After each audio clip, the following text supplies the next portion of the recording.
So last class we discussed about uh, the azimuth resolution part, how to define azimuth resolution of a satellite.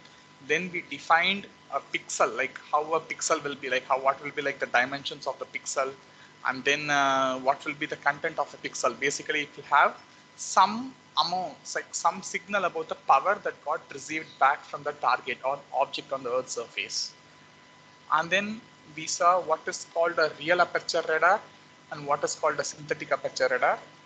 Synthetic aperture radar, I haven't told you anything about the actual way it works, but I just told you the principle. Like in synthetic aperture radar, we try to increase the length of the antenna several times so that we will get a higher azimuth resolution. And why azimuth resolution also I told you. The variation in range resolution will be quite less from satellites when you compare with azimuth. If you take a real aperture radar, the azimuth resolution will be in the order of kilometers when you observe from space at height of say 600, 700 kilometers. Okay, so that's why synthetic aperture radar have come into picture, and all the imaging radar satellites from space are all synthetic aperture radars, all imaging radars. You cannot have real aperture radar to image Earth's surface from space. The resolution will be very poor for many applications. Non-imaging radars are available in real aperture system.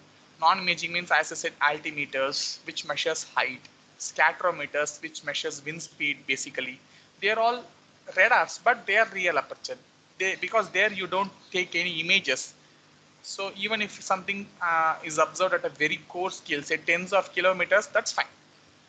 But when you come to creating two-dimensional images, you definitely need high spatial resolution, and hence you have to go to synthetic aperture radar.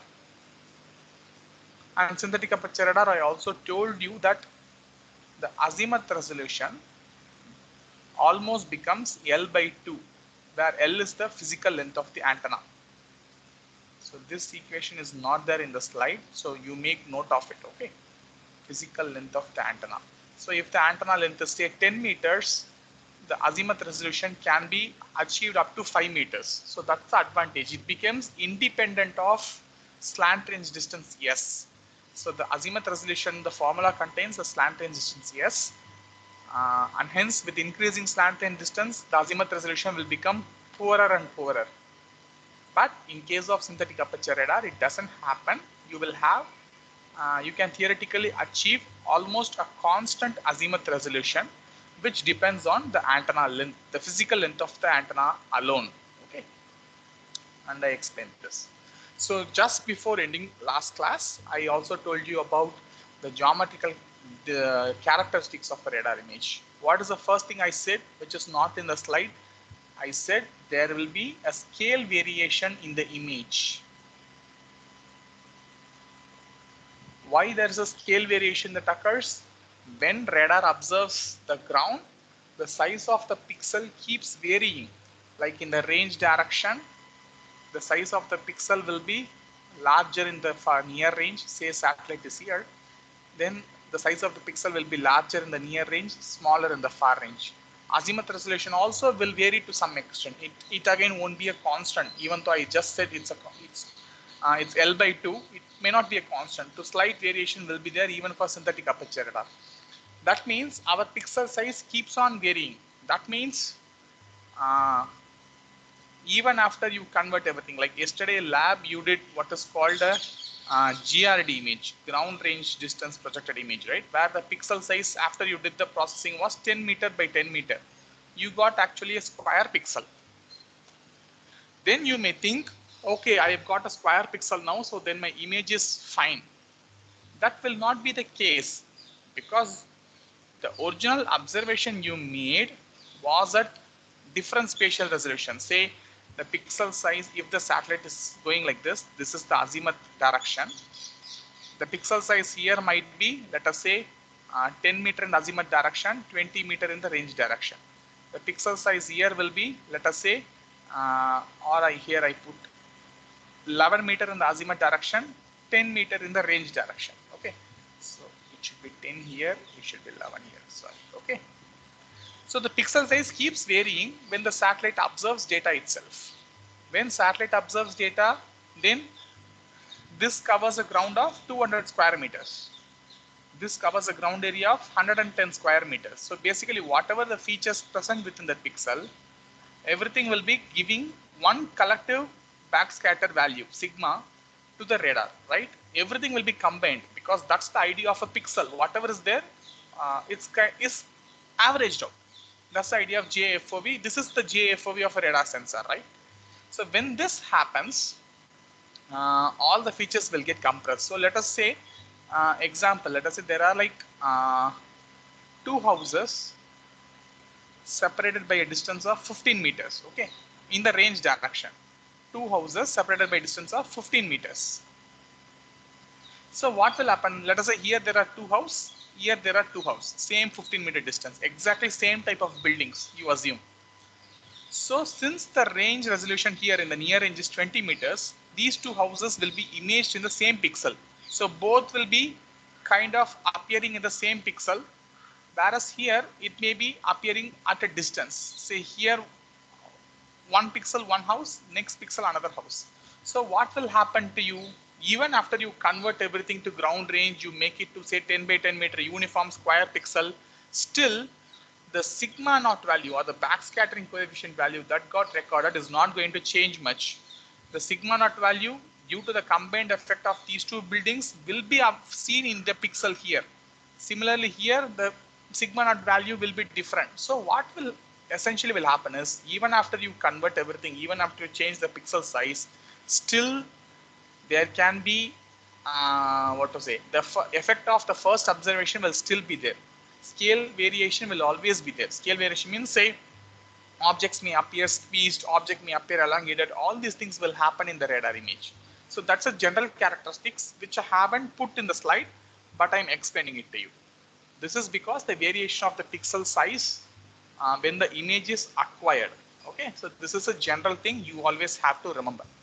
Like this is very similar to what happens in a what to say, whisk broom sensor. Like in whisk broom sensor, we have seen, right, the GFOV size keeps increasing as the scanning angle moves away from the nadir, right? Oops. So here the GFOV size will be 1, here the GFOV size will be much larger. Same thing, like you can imagine something very similar. The actual observation area is different, but you are forcing everything to be in a smaller pixel. That means objects will appear squeezed, or sometimes objects may appear elongated depending on where the pixel is located in microwave domain. So that you have to remember the scale variation. After scale variation, the visible effects will be seen due to the terrain heights, like objects in the terrain are not absolutely flat. You will have buildings standing up, you will have towers, you will have mountains and everything. The elevation difference in the objects are going to cause a lot of difference, a lot of variation in the radar image. That's what like we saw last time also. So three effects I told you. One is called layover, one is called then foreshortening, then shadow. So layover means when there is like a tall structure that is present, when you take normally when you take an image or when you look from the top, like this is the top view. If you take a top view, let us say you are having a mountain like this. When you observe it from the top, how it should look? It should look something like this. Like first will be the first point nearer to the satellite, B, then should come the top point C, then should come the bottom point D. That's how when you look from the top, things should appear to you. In radar image, when you take, what will happen is, if the slope that is facing the radar, let us say if the radar is here, the slope facing the radar, if it is like little bit steeper, like steeper slope, then the top will be imaged first than the bottom because of the closer slant range distance. Radar works based on slant range. So the top part of the elevated structure will be closer to radar when we compare with the bottom. That means the radar will think, okay, the top point C is the first point on the ground. Whereas actually The first point on the ground is this bottom point B. So when radar images, what will happen is when you look again, you convert everything and look from the top, C will appear here, then B will come. So that means the top point has occurred first in the planimetry. It's a reversal, what is happening. So that will give a view of, instead of a mountain appearing like this, the mountain will appear something like this. It will appear as if the top portion is lying in front of the bottom part. This is called layover effect. The top is laying in front of the bottom. This is layover effect. This is, here I'm just giving you an example with a mountain, but this can happen with any structure that is elevated, even like a tall building, it can give a layover effect. Okay, so this is one thing. So layover effect is much pronounced in the near range. So that's what is given here. Layover effects decrease with increasing look angle. That is, okay, this I will come later after I explain everything. Basically, the layover effect, the amount of layover that happens, say you have 3 mountains, exactly the same size, same slope and everything. So the layover effect will be seen in the near range first, then layover effect may not be seen, or to the little extent can be seen in the middle. Layover effect will not be there in the far range. So typically layover effect is more pronounced in the near range. That means for smaller look angles, or I write here, in the near range, layover effect is highly pronounced. In the far range, layover effect reduces. This you have to remember. Okay. So layover effect is very strong in the near range. But layover may not always occur. That is, the top may not always be imaged in front of the bottom. Sometimes the slope that is facing the radar may not be very steep. It may be slightly shallow. That means the bottom will be imaged first than the top. But what will happen is, let us say again, you are taking a top view. When you look from a top view, let us say you have a symmetrical mountain. Symmetrical mountains means the top point is exactly in middle. And let us assume that this distance is 200 meters, 200 meters. Okay. So when you look from the top, it should look exactly symmetrical. Okay, this is point A, this is the top point B, this is point C. So this distance is 200 meters, this distance is 200 meters. They should look exactly the same. That's the top view we will get. Layover may not happen, but what will happen is the slope that is facing the radar will appear shorter. Like when you look from the top after the radar image, it may look something like this. This slope that faces the radar will appear to have a shortened length or shortened distance. This is a effect. This is also very similar to layover effect, but you can consider it as like a milder effect. Okay, so layover and foreshortening are related.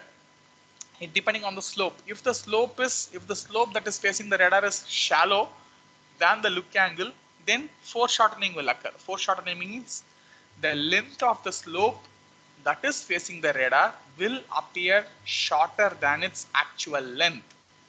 Say it may be 200 meters in reality, it may appear lesser length. Layover effect is a much stronger effect of foreshortening. So you can just think, okay, so as the slope, imagine this is like a flat terrain. You start with a flat terrain now.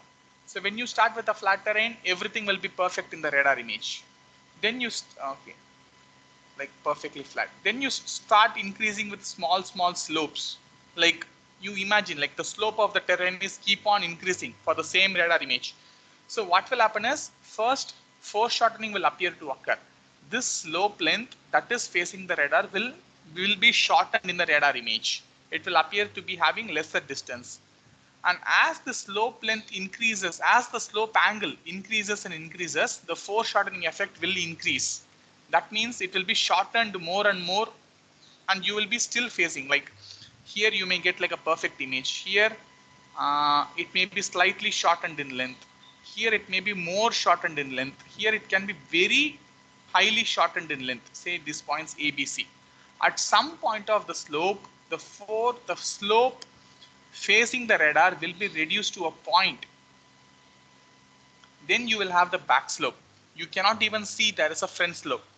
After which, if the slope angle still increases, layover will occur. So you just see. So it all depends on, first thing, the slope angle. Second thing, where that object is with respect to radar, if it is in near range or in far range. Okay. So first of all, let us say object is located here only. With increasing slope angles, first it will start with foreshortening. For a flat terrain, foreshortening will be 0. Then with increasing slope angle, foreshortening will be keep on becoming stronger and stronger. That is, the front slope facing the radar will be slowly reducing in size. At some slope angle, it will not have any representation in the radar image. The slope will appear to be 0. Like both the points A and B will appear together as one single point in the radar image. If the slope angle further increases, it will turn into layover. The top will appear before the bottom. This is how sloping surfaces will appear in radar image. Okay. So this is with respect to having the same terrain, like the terrain at one fixed location, but varying the slope. Now what will happen if this object changes in location with respect to radar? Like if it is in near range, if it is in far range. Let us say two slopes having the same slope angle theta. One is appearing in the near range, one is appearing in the far range. Even if they have the same slope angle, the one in the near range will be having increased foreshortening or layover when you compare with the one in the far range. So there are two factors. One is the slope of the surface itself. Second thing is where the object is located, if it is in near range or if it is in far range. Okay. Higher the slope that is facing the radar, more the chances of layover. Like extreme foreshortening will occur, which is layover. Shallower the slope, foreshortening will stop. If there is no slope, if it's a flat terrain, nothing will happen. Similarly, if the object is in the near range, foreshortening or layover effect will be very stronger. Like even for a small angle, foreshortening may be very strong or layover effect may occur. Similarly, if the object is in the far range, these effects will be reduced. So this is foreshortening and layover effect. They are related. So layover is an extreme case of foreshortening. Okay. So you get these points. What is foreshortening? What is layover? The factors that affects how it will change. All these have you understood? Yes, sir. Any questions? Yes, sir. Okay. So Yes, sir. these are two what to say, distortions that can occur. So when you take a radar image without doing any corrections, you will always get like a different picture. Like the actual slope length you cannot get. The slope may appear very shorter. The top will appear in front of the bottom of the mountain. All these things will happen, and this problem is will be highly visible in mountainous terrain mostly, or in urban areas where you have several tall buildings and shorter buildings mixed together. The top of the tall building may appear in front of the bottom. That's why yesterday in lab we did that correction. We did the range Doppler correction, right? So I'm not going to tell what is range Doppler correction and all, but that effect will try to remove it to some extent. You cannot remove these foreshortening and layover effect to a large extent. You cannot do it. 100% removal is impossible. You can reduce it to some extent. That's what we did yesterday. Okay, so if a layover occurs, if the top is imaged in front of the bottom of the mountain, it is going to appear like that even after due correction. You cannot change it much because what to say, even after you do correction, still some effects will always be there. So then we are now discussing everything about the slope that is facing the radar. There is another slope which is facing away from the radar, and that will cause what is called a radar shadow. So what exactly a radar shadow is? Let us say this back slope, let us say it is very steep. Very steep means, let us assume it is appearing something like this. It's a very steep slope. Radar is here. when radar signals are transmitted, what will happen is the signals that is coming in will be totally blocked by this very steep slope, and everything will be reflected back to the radar by this peak. So what will happen? Nothing will act. Let us say this is like the line joining the radar on the ground. Okay, so this is like the look angle. So whatever be the feature that is present here in this region will not get any microwave signals reaching it, because everything has been reflected by the slope. So this area located on the back side of the mountain will appear dark in radar images. Nothing will be there. That is called radar shadow. And that radar shadow again depends on the slope that is facing away from the radar plus where it is located, either in the near range or in the far range. Okay. So steeper the slope, like I am talking about this angle now. Steeper the slope, higher the effect of getting shadow effect. Shadow effect will be much longer. Okay. That is one thing. Say two mountains are there, both in the near range, let us assume. So this may not produce a shadow effect, but this may produce a shadow effect because of its steep slope. Like mountain A will not have a shadow effect, but this mountain B will produce a shadow effect because of the steep slope. Similarly, when object changes its location from near range to far range, in near range, shadow effect will be less. Say two objects are there with the same slope. The central portion of my screen is useless. Two objects are there, one in the near range, one in the far range, exactly the same slope angle. The one in the near range will have lesser shadow, and one in the far range will have a very big shadow. So the shadow effect increases with increasing look angle, exactly opposite of foreshortening and layover. In foreshortening and layover, as you move away, if the look angle increases, like in the far range, these two effects will decrease, layover and foreshortening. In case of shadow, in the far range, the effect will be much pronounced. Okay. So the same thing is explained here with different angles, the same figure, but how the angles of the slope plays a picture is given here. Okay. So here the slope is shallow, you get a foreshortening effect. Here the slope is steep, you get a layover effect. Here the back slope is steep, you get a radar shadow. So, and also like a foreshortened slope. Okay. So all these things based on angle is given here. So when I share the slide, just look at the picture, how all these things changes with changing look angle, changing depression angle and all, and observe it carefully from this diagram. Okay, so this diagram is a pretty good one. You can understand how the slope angle plays a role in getting foreshortening, layover and shadow. Okay, and what will happen in foreshortening is when foreshortening happens, so what is happening? There can be plenty of features in the slope. There can be trees, houses, many things. And everything else will be squeezed and put it in a very small area in the radar image. That's it. That's its foreshortening. Say this length is, let us assume 500 meters. In radar image, everything may be squeezed up to 100 meters. That means whatever the feature that is present here, all the backscatter from it will be squeezed and put it in such a small area. That means when foreshortening happens, the slope which got foreshortened will typically appear brighter. So just note this point. So when foreshortening happens, the slope which lens get reduced, that is the front side of the slope, it will appear brighter. That is foreshortening, effect of foreshortening. So whereas in objects in shadow, nothing will be illuminating it, it will be totally dark. So shadow comes in the backside slope, the slope facing away from the radar.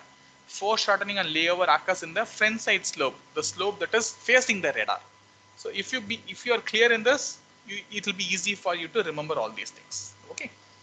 So now we will just see some basic factors which affects foreshortening. I have already told you, but I am again just going to repeat it. So first thing, foreshortening or layover, both are related. Okay, it depends on object height. Higher the object, that means steeper will be the slope facing the radar. That means more will be foreshortening effect or layover effect. So object height plays a major role. Look angle and location of objects in the range direction. Look angle, shorter the look angle, that means the object is in the near range. That means effect of foreshortening and layover will be larger. When the distance moves, like when the object is in the far range, that means look angle will be large, effect of foreshortening and layover will be smaller. Okay, so typically, okay, that is one thing. And in case of shadow, the shadows again depends on the slope. Steeper the back slope, larger will be the ground area which will be covered under shadow. And the shadow occurs only in the range direction. Okay, so the shadows like will be occurring only in the range. Say that is like a mountain which is having a slope in the azimuth direction. This mountain may not show any layover or shadow effect. All these things will occur when the slopes are in the range direction. You remember that, okay? Because when you are having something in the azimuth direction, see a mountain is something like this in the azimuth, what will happen? Only the sides part of the mountain will be visible. There the slope may not be. If it is like a flat terrain, effect may be different. Okay, so there also can be slope because a mountain is a three-dimensional structure. Here I am drawing it as a 2D, but it all depends. Shadows always occur in the range direction. Okay, so all these effects are more pronounced in the range direction. And then shadows vary. Like shadows will be very stronger in the far range. Like when the object is in the far range than the near range. In near range, shadows effect will be much smaller. Okay, so this is one thing. Fine. So now one question to you. When we discussed about shadows in optical remote sensing, we told we are able to see the features, like some example images also I showed you. But in radar remote sensing, shadows will always be pitch dark. You cannot see anything. If something is in a shadow, it will be completely dark without any signal. Why? What's happening? What's the difference between optical and radar here?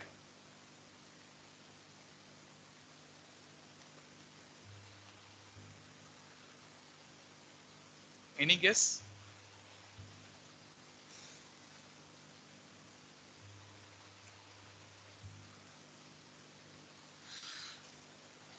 Maybe You guys because are the microwaves are not at all completely not reaching there, sir. There will be no, there will be some in optical remote sensing. Other features, light from other features also will come here. But whereas in remote sensing, it directly hits the target. exactly, Here, no exactly, hitting of target, no target exactly. will be hit, so it will be completely dark. Exactly, very good, very good. Say optical remote sensing is a passive way. The main source is sun's energy. So even if direct sunlight is not there, the atmosphere scattered light, that is what we call as diffuse skylight will be there. That will be illuminating the targets. Our sensor will capture it. Whereas in case of active remote sensing, the only source of energy is sensor. Naturally, microwave is not there, like from what to say, sun's energy or something.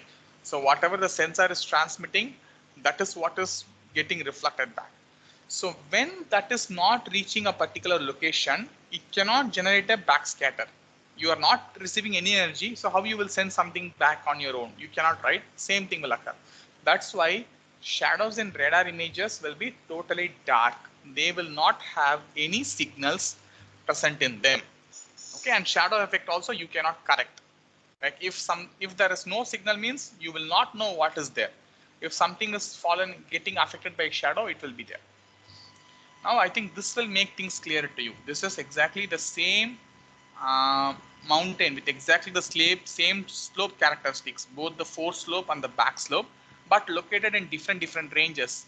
Like mountain A is near range, mountain D is in far range. So just see how things are happening. In the near range, you are getting layover because of the steep front slope. Layover, what I said, is an extreme case of foreshortening. So the top will be imaged before the bottom. That is one thing. And some signal from this back slope will be occurring. Shadow effect may not be that prominent. Same mountain, you move little bit in the farther away from the sensor. That means layover effect is reduced. So here the top is appearing much in front of the bottom. This is the top. The top is much in front of the bottom. Here it is slightly closer because the object has slightly moved far from the object. Okay, so the layover effect is little bit reduced, but shadow is beginning to appear. As the object is moving in the far range, some shadow is there. Now the object is further moved in the far range. Both the top and the bottom are imaged as the same point. So layover effect is not there. Foreshortening effect is like foreshortening is complete, but layover is not there. Both the top and bottom is appearing on the same point. That means the slope has a length of 0 now. You cannot even see the mountain has this slope. Everything will be combined in one point in the radar image. And in the back slope, it produces a longer shadow. Finally, the object is much at the farthest range, far range. So that means this 0 slope has become some sort of like length. You are able to see that there is some slope in the front side. Foreshortening is present, but the shadow effect has become very prominent. You are having a very long shadow. So what does this say? Layover and shadow occurs in opposite directions. As you move farther and farther, you will have more shadow effect. On the other hand, as you move farther and farther, you will have reduced effect of layover and foreshortening. Say the same mountain, let us say it is now present here. The foreshortening may even increase in length. You may be able to see the bottom and top very clearly, like in a separate way. The foreshortening effect will further decrease. Okay, so the foreshortening effect will be highly pronounced in the near range, and it will be less pronounced in the far range. Whereas shadow effect, it will be highly pronounced in the far range and less pronounced in the near range. So these things you have to remember with respect to radar geometric distortions. Any questions? Any doubts? Layover, foreshortening, and shadow.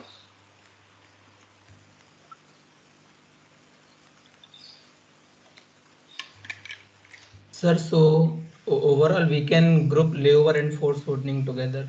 Yeah, both Like are together. Both they are are together. Yes. interrelated. Yeah, they are interrelated. Layover is an extreme case of foreshortening, or foreshortening is a simplistic case of layover. You can think it like that. They are related. Okay, so Yes, one sir. will slowly transform into other as the slope changes or the object changes in position. If anything changes, one will automatically change into other. They are related. Shadow is a different effect because layover and foreshortening are which happens in the front side slope that faces the radar. Shadow occurs because of the slope that is facing away from the radar. These two are different concepts. Okay, so shadow doesn't have any counterpart. It's individual on its own. Okay, so this is all about the geometric distortions you can expect in a radar image. Now what we call as radar speckle. This again I briefly told you yesterday in lab.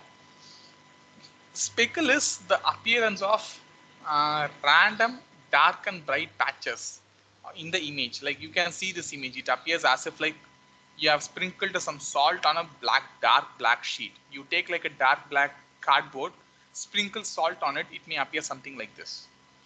That's why we call it as like a grainy pattern or a salt and pepper pattern.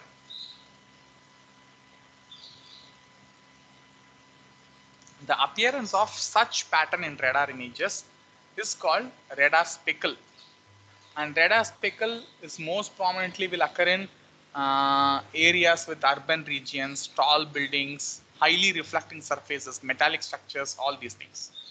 So why speckle occurs? The speckle occurs because a radar sensor not only measures the power of the incoming signal, it also measures the phase. So I think you should know what is meant by phase of an electromagnetic signal. So please go back to the very first few lectures where I described what a phase is. So the phase of a material, like the phase of the wave also will be recorded. So you're transmitting some wave with some phase, you're receiving the backscatter with some phase. Both can match sometimes, like both can interfere, what we call as interference. When interference occurs, if both of the waves are in phase, like this is like transmitted, this is received, if both are like in phase, both will match, it will produce like a one strong signal with very high power content. that will appear very bright. Similarly, some points, the phase of the wave will be out of phase. Out of phase means this will be like a peak, this will be like this. This will be a minimum. They will cancel out.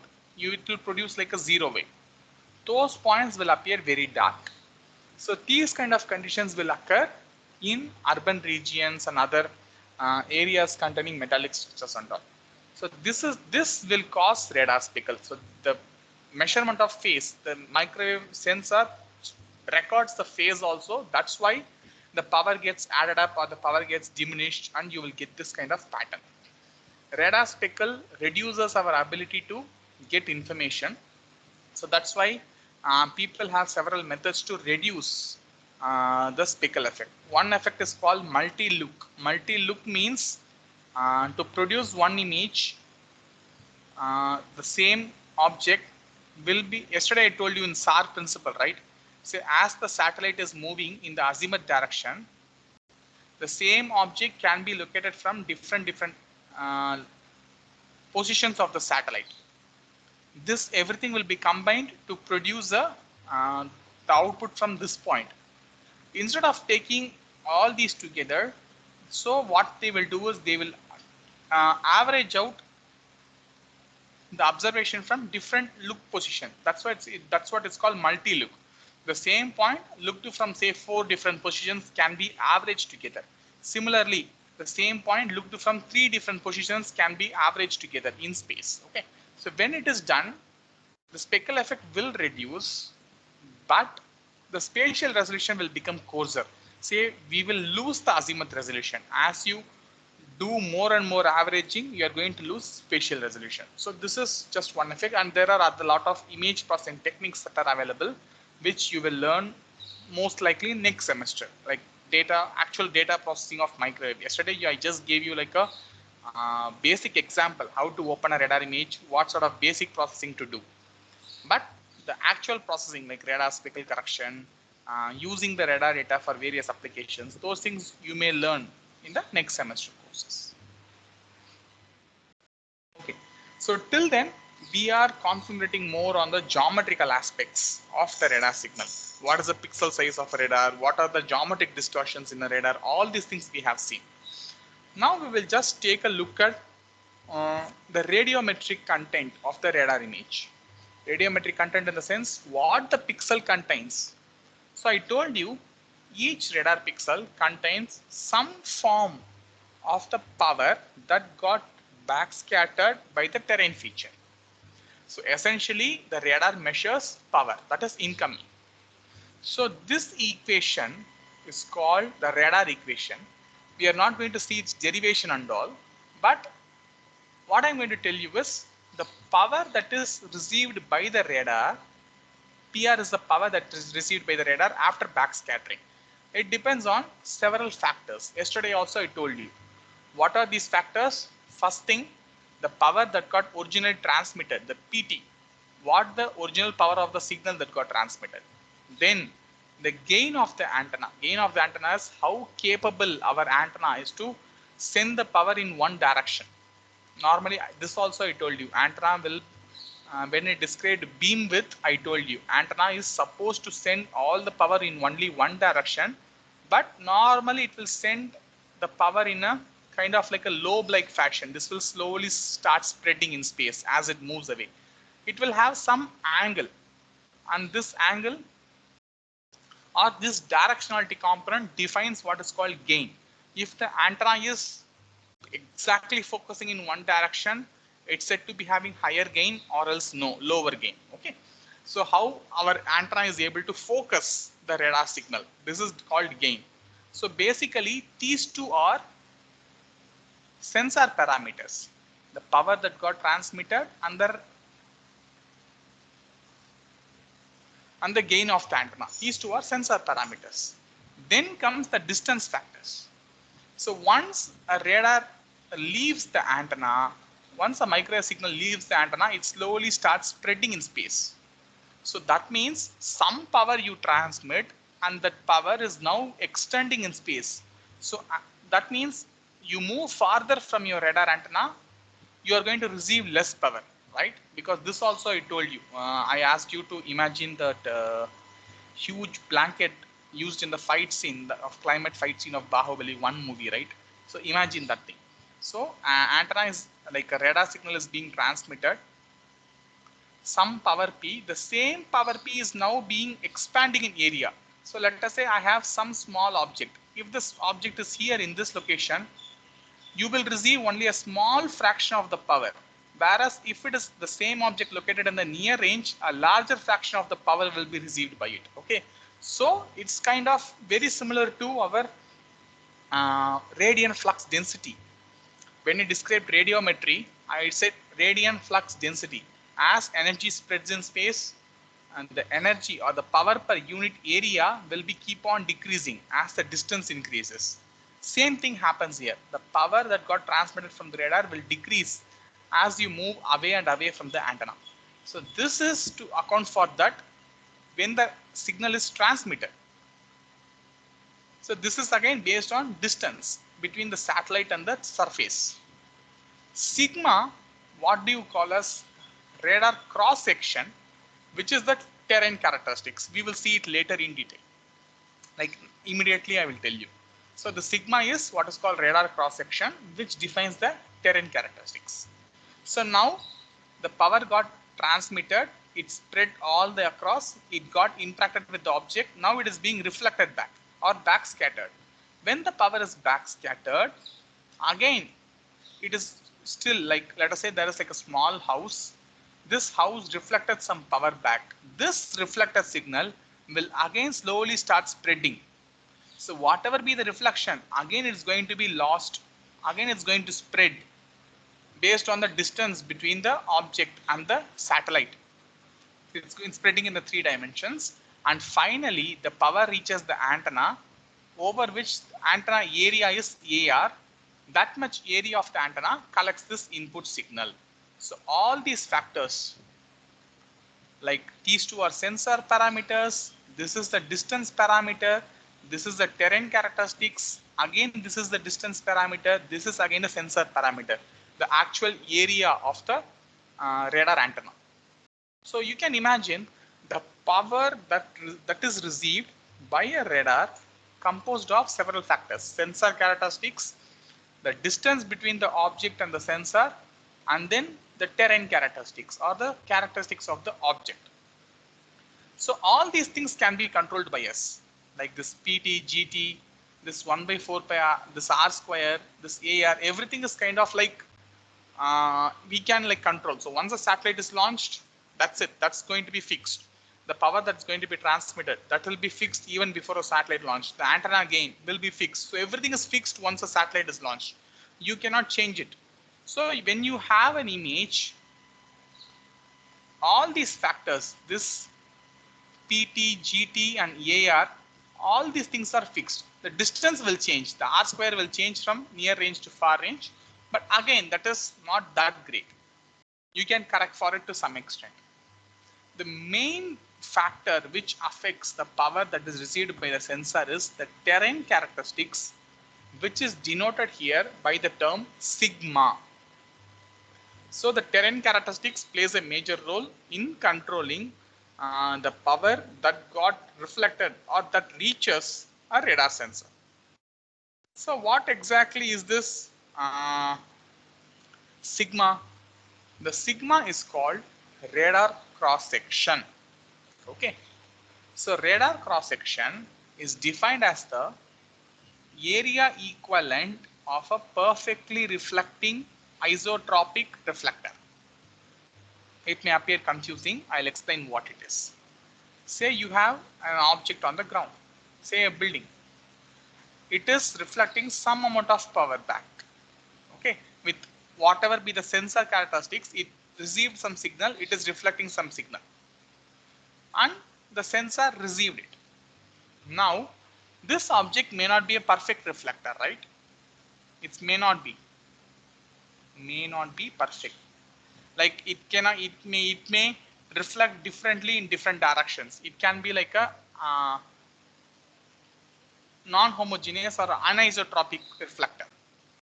Now What radar cross section is defined is, let us say some amount of power that got reflected by it. Say that power is called PB, power backscatter, PB. Now you replace this building by a perfectly smooth metallic sphere. Normally metallic objects tend to reflect microwave very well. Okay, so they have very good backscattering and they are almost isotropic. So if you have a metallic sphere that is placed somewhere, it will reflect the incoming microwave signal isotropically, like equally in all directions. So you replace this house by a perfectly good isotropic reflector like a metallic sphere. So you keep on changing the area of this, like surface area of this particular sphere, such that you get the same power PB reflected back. So what is the surface area of that sphere to get the same reflectance that you got from this object? That is called radar cross section. You get the point? So radar cross section is nothing has to do with the object. Like nothing has to do with the size of the object. What it is mentioning, okay, so the object that is present on the ground has reflected some amount of energy. Now you replace the object with a perfectly reflecting reflector, like perfectly reflecting isotropic object, maybe a metallic sphere. What is the size of that perfectly reflecting object that is needed to produce the same power as reflected by the object? That surface area is called radar cross section. Okay, so let us say there is a building which reflects a lot of microwave signal. That means the size of the sphere that is needed will be larger. Let us say there is like a standing water body, calm water body. It will not reflect any, it will not create any backscatter. Everything will be sent specularly. Nothing will reach the sensor. So to produce the same amount of power in the direction of the sensor, you may be needing only like a very small perfectly reflecting isotropic reflector. That may be enough. The area will be much shorter. That means for objects which can reflect microwave strongly, the area of the perfectly reflecting sphere will be larger. That means radar cross section will be larger. For objects with poor backscattering capacity, radar cross section will be smaller. So you understand the concept of radar cross section? It's not like reflectance. Conceptually, it's way different from reflectance. Radar cross section is nothing but an area with unit meter square. You understand what is radar cross section? Yes, sir. Okay. So radar cross section is the actual area of the object that produces the same amount of power as reflected by the object on the ground. Okay, so that's the only thing. So Sir. Yes. Sir, so we may infer that the radar cross section mainly depends on the nature of the reflecting surface. Reflecting surface means, are you talking about the hypothetical reflecting surface or the actual object on the ground? Sir, actual, like whether the surface is specular or diffused. Exactly. The radar cross section depends on the reflecting nature of the actual object on the ground. If it is highly reflecting, that means the radar cross section will be very high. If it is very low backscattering, that means the radar cross section is low. That's all. It entirely depends on the characteristics of the object on the ground. Okay.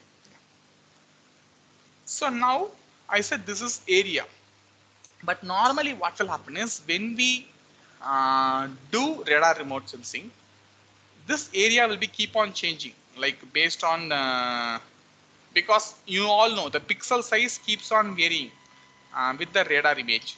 So just because of this variation in pixel size also, you will finally end up with varying sigma.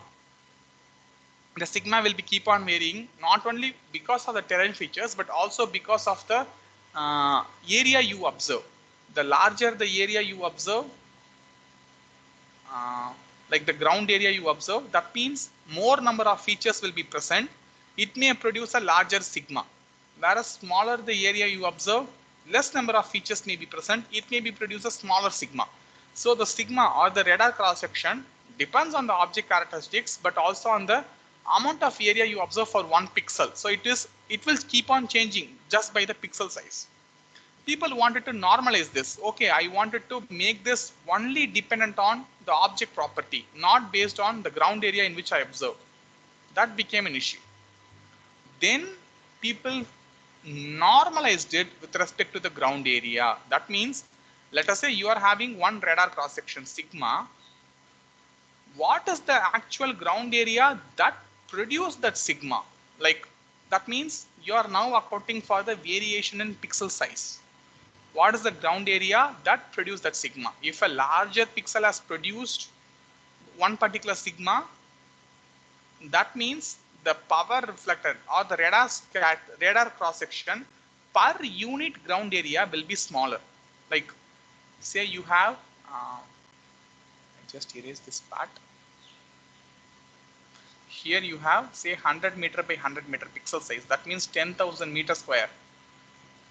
Let us say here you have a 50 meter by 50 meter pixel. That means 2,500 meter square.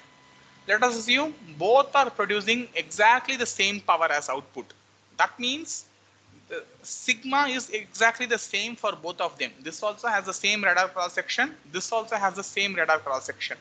But which pixel appears to contain much higher reflecting objects? Is it like the 100 meter by 100 meter or the 50 meter by 50 meter? Which one appears to contain higher reflecting objects?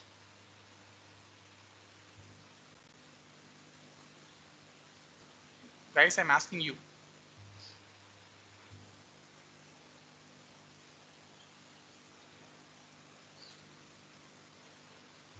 You got my question? What did I ask?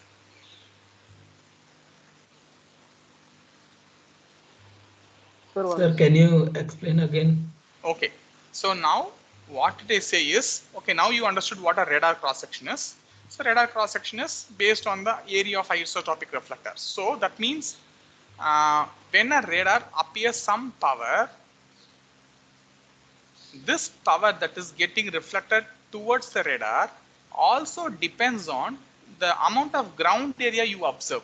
Let us say a radar one pixel is very large. What a radar is observing. Let us say it has lot of objects. Many objects will normally be present when the pixel size is very large. You are getting some power reflected back. One more radar is observing a smaller ground area. It is also receiving a same power. Like, that's what here the pixel size is 100 meter by 100 meter, 10,000 meter square. You are getting some power PB.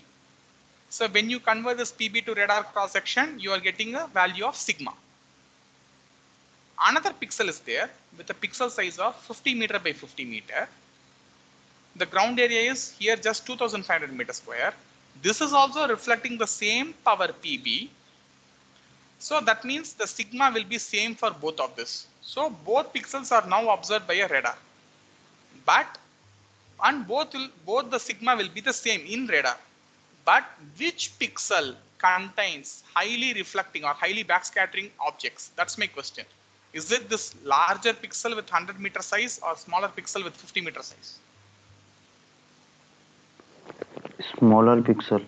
Yes, smaller pixel with 50 meter size contains lot of backscattering objects, because the same power as produced by this larger pixel has been produced by the shorter pixel size.